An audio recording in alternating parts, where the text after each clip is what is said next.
Many people says that balance can be maintained in life where we can have emotional bonding with family and equally we can focus on our work. We have been taught to be balanced personalities all our life, and most of us agree to live compromised lives because all around ourselves we see only compromised figures. So we feel, probably that's the only possible way of life. Why can't everything be in service of something so great that there is no question of compromise? 10% I give to friends, 30% I give to wife, 20% I give to parents, some part I give to random scrolling, and then the remaining 30-40% I give to work. That's the kind of balance most people have, right? No, there is no virtue in such a life. A divided life is a nightmare. Get into something and you have to stop because the next thing is now in queue. How good is that? I'm sharing it with you because no one actively in person shared this with me when I was your age. As a young person, why must you not find something to be absolutely devoted to? This is not the kind of answer you're probably looking for, but this is the message I have come to deliver. So I'll prioritize what I have to say.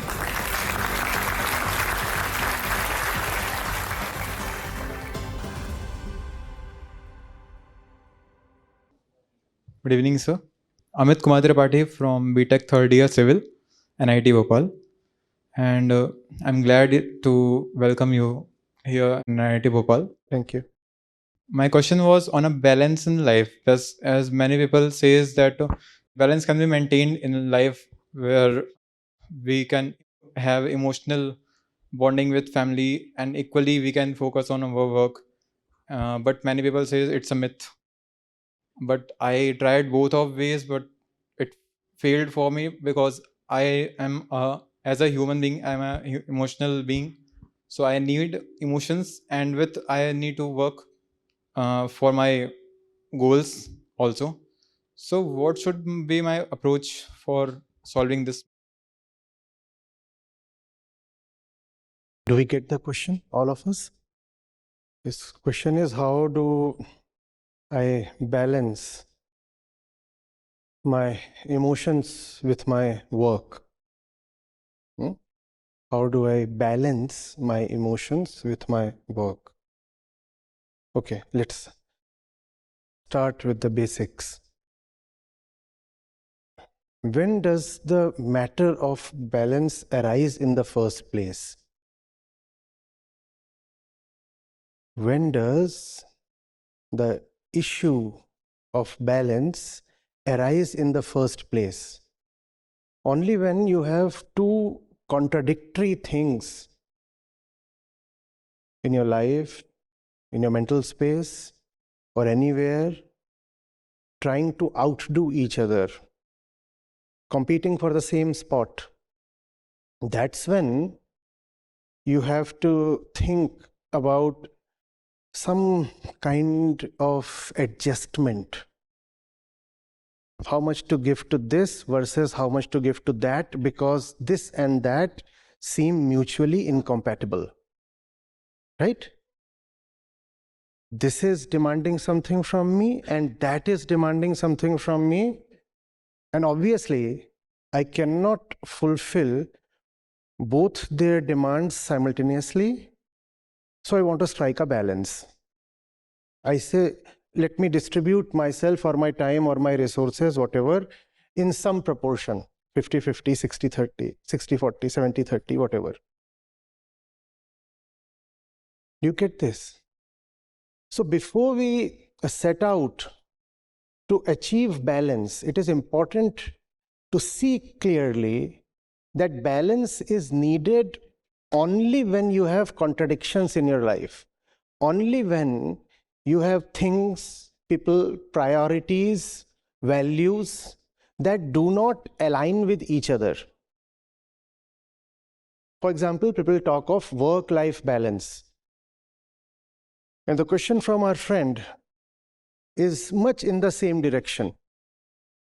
When people talk of work-life balance, what they mean by life is their personal life, which corresponds to the emotional part of your being, right?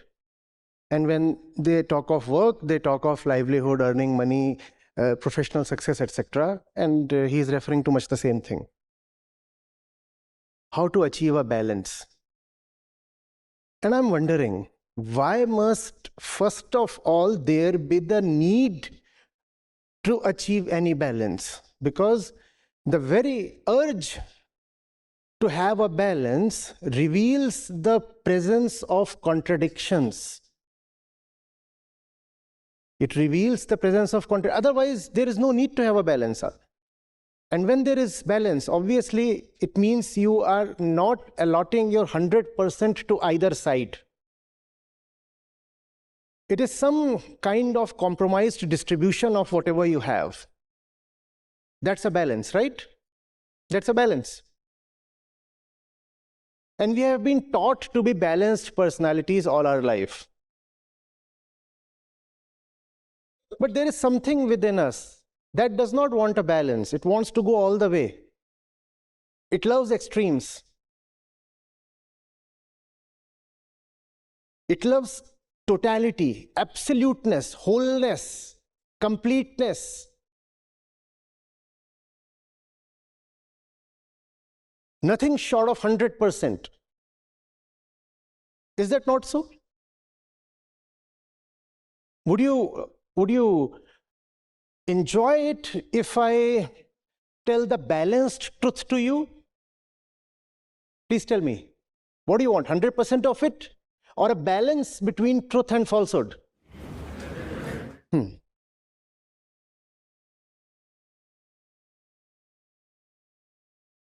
What do you want? Total freedom or freedom only for 6 or 8 or 12 hours a day?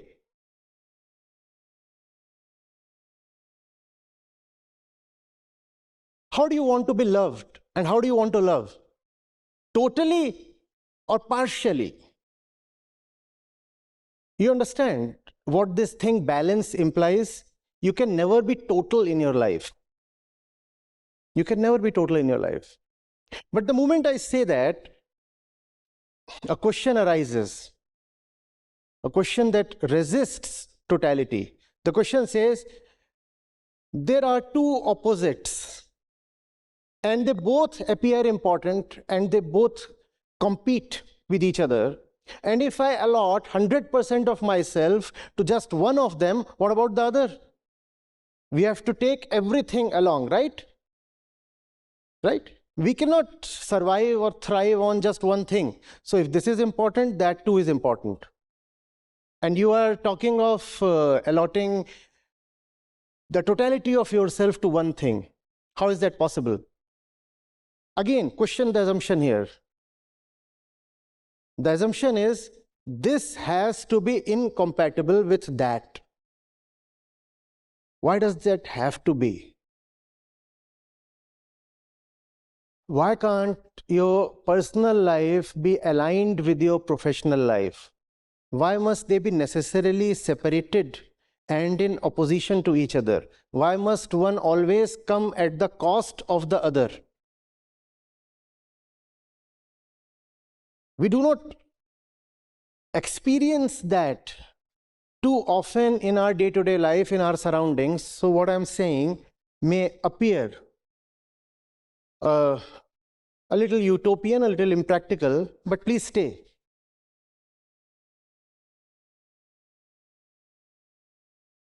What we have seen is a fellow goes to office and he is one personality there. He says, I'm earning money there. And then he returns to his house and he is another personality there and he says, this is where I spend the money that I have earned at office. So these two have to go together because to spend, you first need to earn. You cannot give up on either of them. At the same time, you remain kind of unfulfilled and distressed in both the environments because you are never 100% anywhere.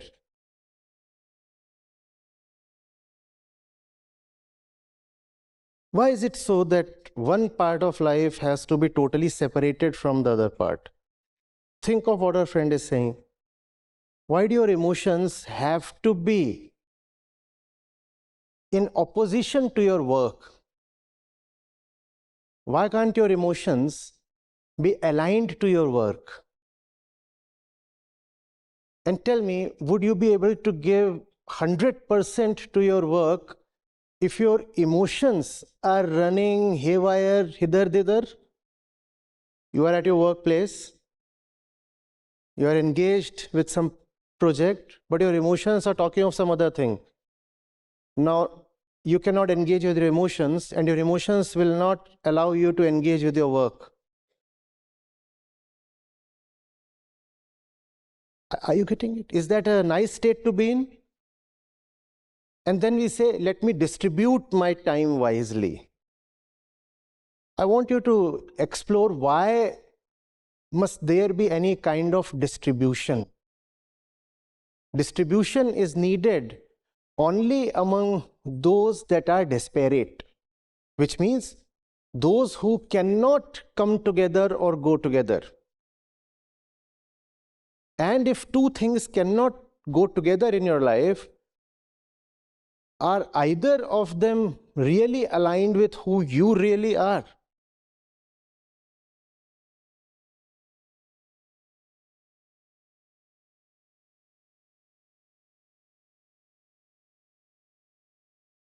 Why must my personal life be separated from my professional life? Why? I'll give you a couple of examples. The first is from India's freedom struggle itself.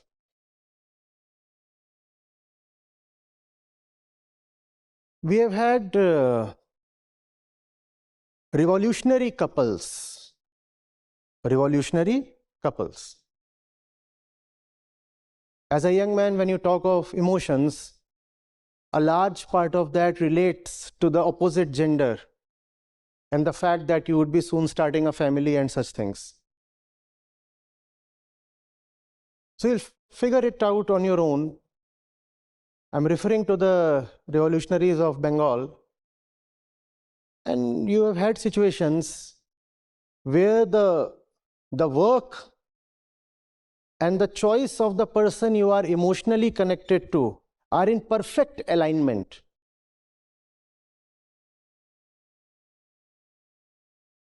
Now your partner isn't going to complain, give me more time. Your partner is not going to say, you don't have work-life balance, you are giving so much to your work and nothing to me. Whatever you give to your work, you are also giving to your emotional life, to your family life, because your partner is a part of your work.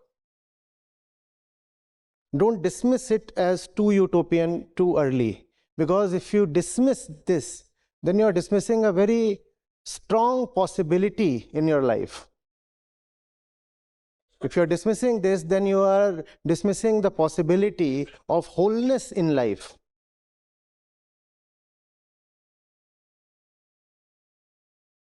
Just the last century, obviously you would have heard of Sartre.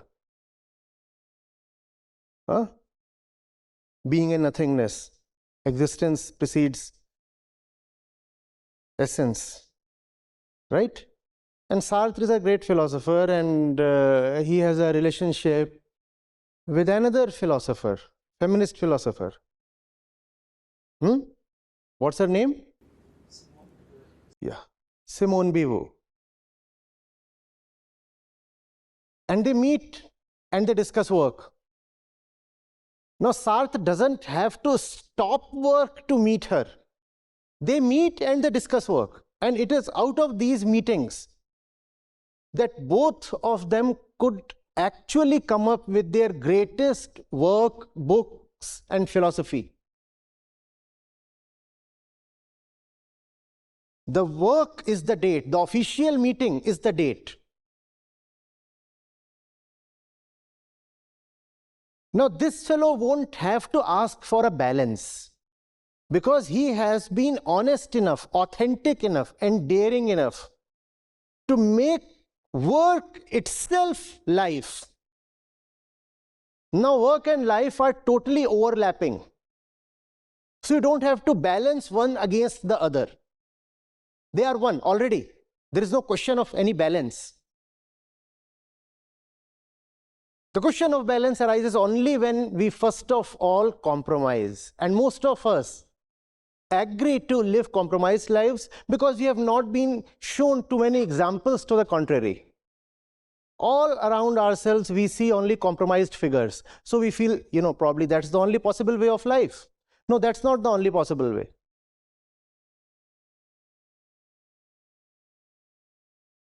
All my life, I have never had an office. And equally, I could say that all my life, I have never had a personal room. Because my room has been the office and my office has been my room. Why do I need to now strike a balance? I sleep in my office. And there was a time when my office was like, an 8 by 10 kind of cabin. And I had a huge desk that occupied most part of the room. And just by my desk at night, I would unfold a thin mattress and lie down and sleep. Where is the question of balancing work and life? Where is the question of balancing activity and leisure? But that's another way we often talk of balance. We say, oh, you have worked too much, now you need to balance it by relaxing a little. Now think of the person who relaxes in the middle of his work. Think of the person whose work itself has become his relaxation. And why can't you aspire for such a state? I don't have to run away from work to relax. I don't have to say, oh, work hours and relaxation hours, there must be a 70-30 ratio. No 70-30 ratio. I work all the time. Equally, I relax all the time. It's always 100% either way. I work all the time, I relax all the time. In fact, my nicest, most peaceful and deepest moments of relaxation are moments like these. Incidentally, these are also the moments when I'm perceived as being in the middle of intense work. From where you are looking, probably I'm working intensely, right? This is work. There are these cameras that are recording and there is an audience and you're listening and some of you are even taking notes. And it is these recordings then that get edited and come out as books. So this is core, hardcore work. It appears so, right? For me, these are the moments of my deepest relaxation. I don't need to balance. Yes, my legs sometimes might get tired. Yesterday, there was a 3.5-hour session and I was standing as I'm standing here because I enjoy it more when my legs have freedom. The legs might get tired. I was not tired. In fact, if I'm tired, I want to get into work. If I'm tired and I want to relax, then I want to work. Because it is work that will offer me relaxation. Why can't you have a life like that?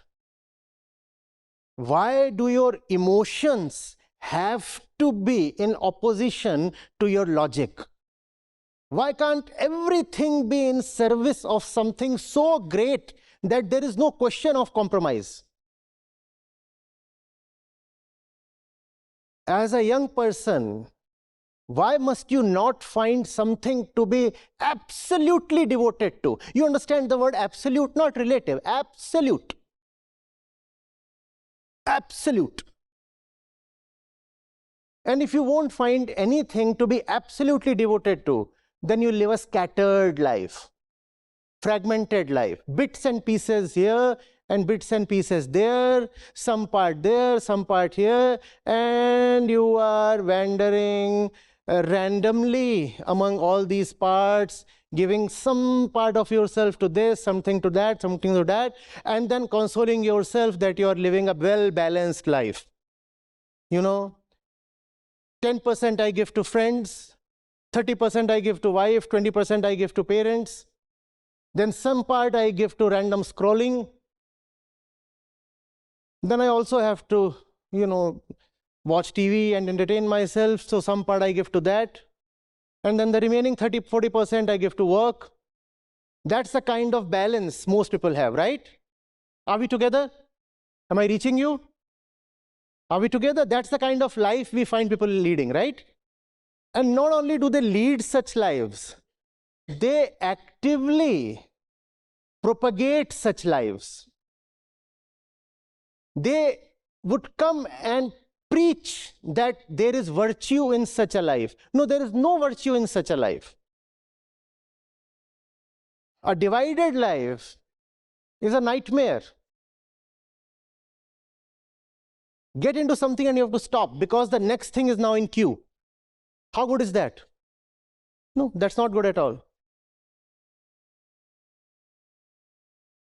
You are at your workplace and you're looking constantly at your watch. Why? Because somebody at home is waiting for you. It could be your parents, it could be your friend, it could be your spouse, somebody, or your girlfriend, boyfriend, somebody. Now, why to have a person as your partner if that person doesn't align with your life work? I'm asking you. But we usually have that because work for us is only livelihood, a means to earn some money. So here is this person, and he has chosen some random job from campus because it was offering a particular package. And here is another person. This one too has chosen some random job because it was seen as respectable. And now these two get into a relationship with each other, and that's the third thing. So one thing is the job that this one has picked up, then there is this one has picked up, the second thing, and then there is the relationship. And none of these three sit well with each other. Why to give yourself this kind of life in the first place? Why should the question of balance arise in the first place?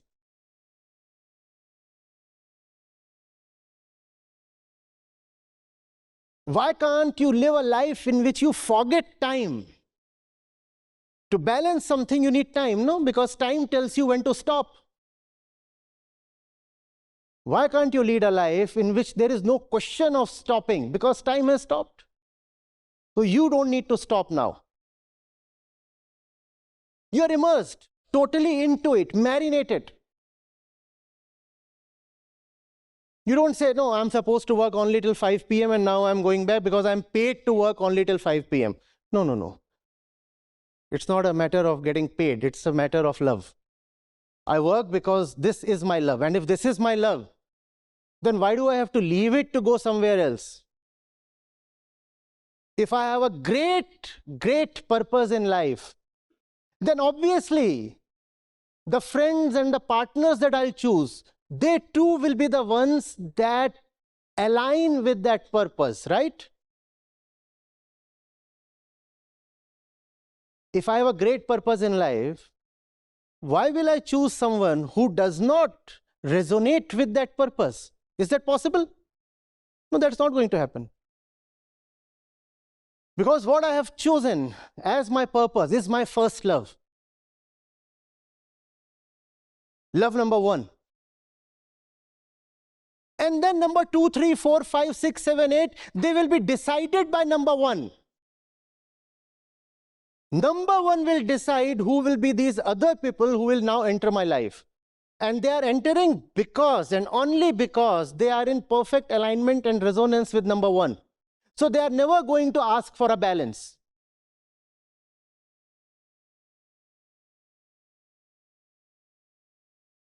Do I have friends? Yes, I have friends. I have friends within the foundation. My co-workers are my friends. And how can I really be great friends with someone who does not understand my great mission? It's impossible. Because that's what I'm eating, living, breathing, sleeping all the time. If you are someone who doesn't understand the depth and gravity and importance of what we are trying to do, why should I spend 2 hours gossiping with you? Your life is totally different from a center that I've already rejected. Why will I talk to a person who's coming from a center that I left behind long back?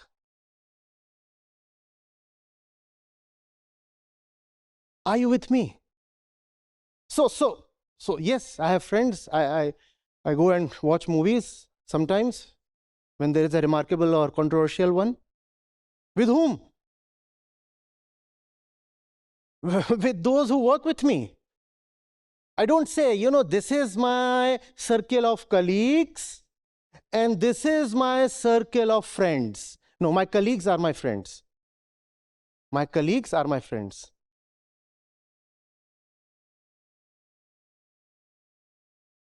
Are you getting it? There may never be a perfect overlap, practically.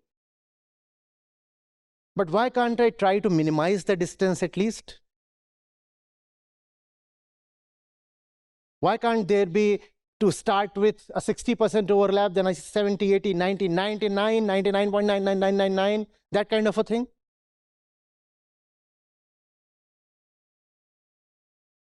You see, we are, pardon me for that, but we are largely loveless people. You understand lovelessness? We do not know what it means to give ourselves totally to greatness. We have desires. When you talked of emotions, you're actually talking of desires. We have desires, but we have very little love. And when there is love, then you cannot draw a finish line. You cannot say it stops here. What stops somewhere is a desire.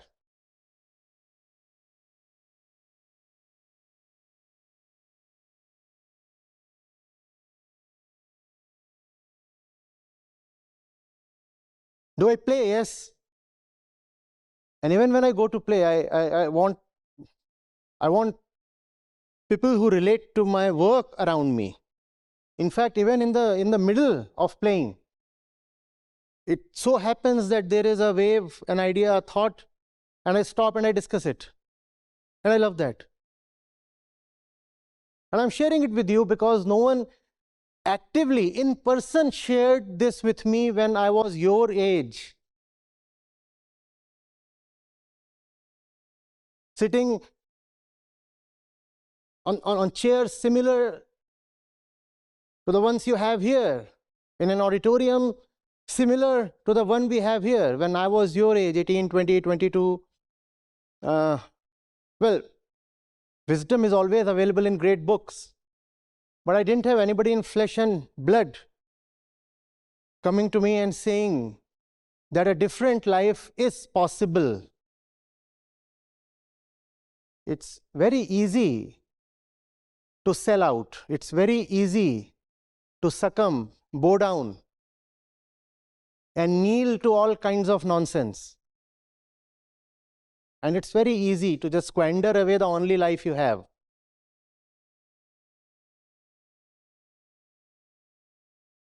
And in spite of whatever I say, I know most of us will want a life of compromises, because a life of compromises is also a life of relative safety, security, conveniences, and such things. We don't want to dare too much. We don't want to risk too much. We don't want to get wounded beyond a point.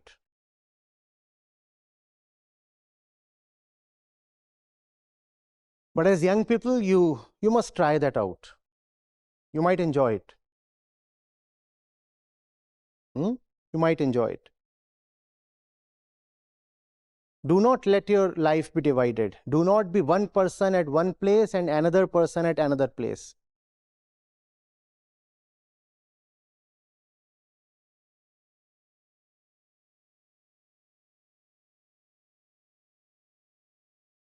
This is not the kind of answer you're probably looking for.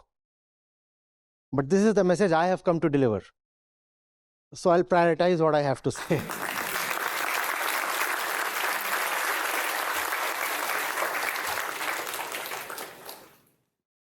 Hi, sir. So my name is Aman Shukla. I'm from NLIU Bhopal. So, sir, the point that you raised, that imbalance is something that we can a company in our life. Uh, That was valid. Repeat, please. Like imbalance is something that we can have in our life. It is fine to have imbalances because like Imbalances, you said. imbalances, yes, sir. Sir, No, no, for I an didn't say. example, I didn't say you can have imbalance. sir, wholesomeness. For an Yes, example, wholesomeness. like Yes. when we walk, we need to imbalance our body so that we can move ahead. So that way, I took it as an imbalance. Uh, so my question was that everyone here is going to be in the life, right? After the college life, people would be coming, and that is fine. You address that. But what about the people who are already in my life? How to manage them? Because they won't be having any kind of work in my life and the Yeah. similar kind of common ground Great. to talk. Nice, nice. Good question. Good question.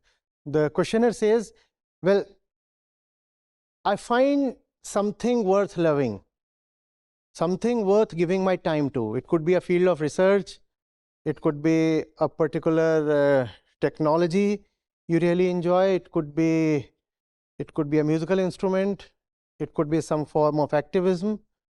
You might want to be a writer, you might want to be a journalist, you might want to say, I want to now fly away to the US and become a great manager.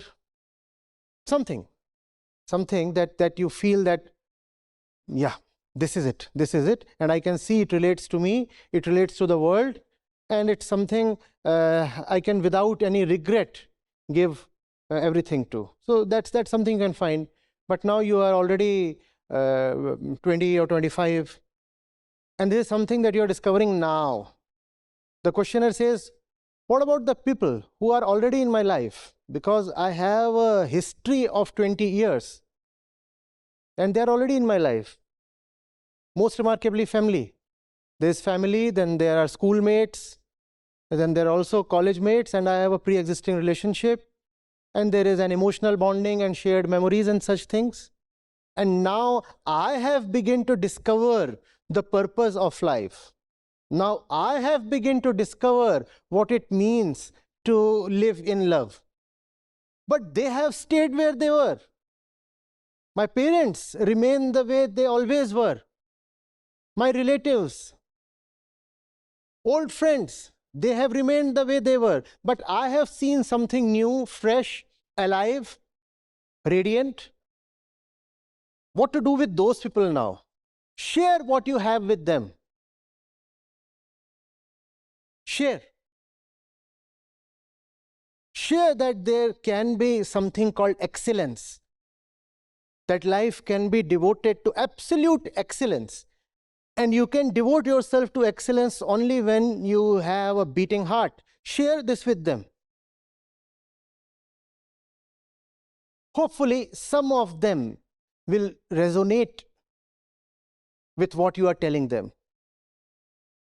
Hopefully, some of them will understand that you are sharing something precious. And keep trying.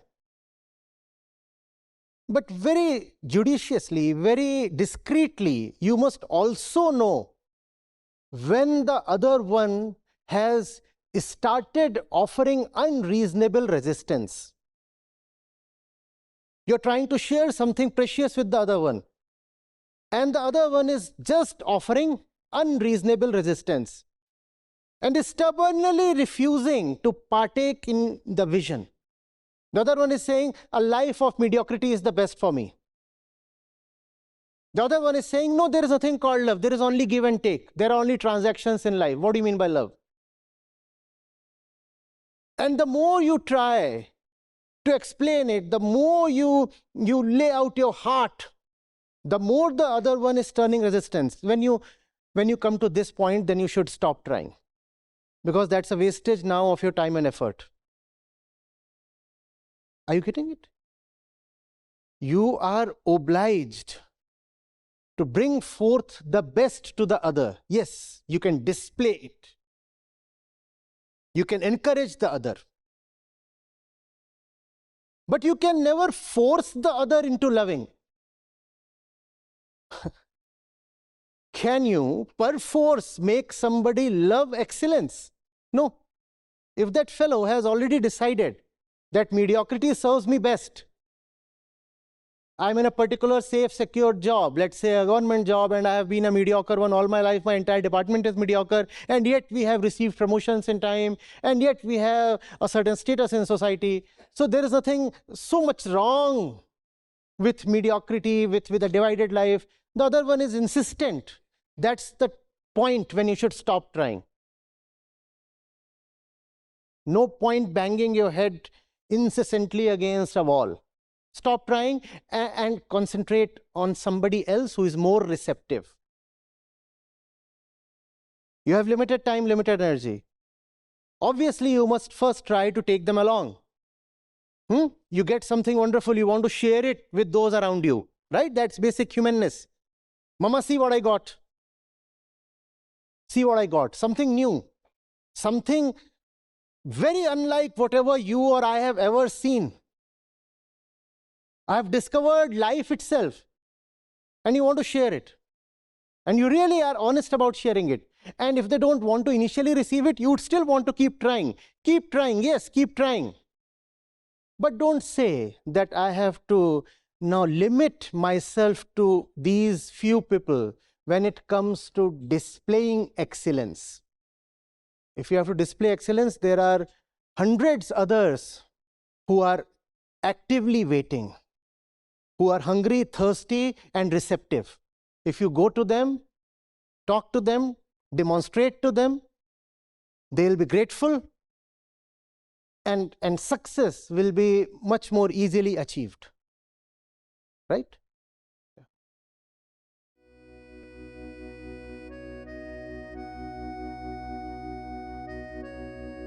Hello everyone, my name is Shelly Gupta. I have been joining a Gita session from last 7 months. But as I'm listening to Acharya ji on YouTube as well, but we think on YouTube also is very helpful for us because we don't know anything and we didn't think about such things like self-knowledge about Gita. So we think we are getting lots of things from YouTube. But when I started listening to Acharya ji through Gita session, it's totally different. Then I realized YouTube is only 1%, and I miss so much. Uh, you know, uh, I miss so much whatever Acharya ji wants to tell us about our life. The aura of Acharya is totally different when we connect with him through live session.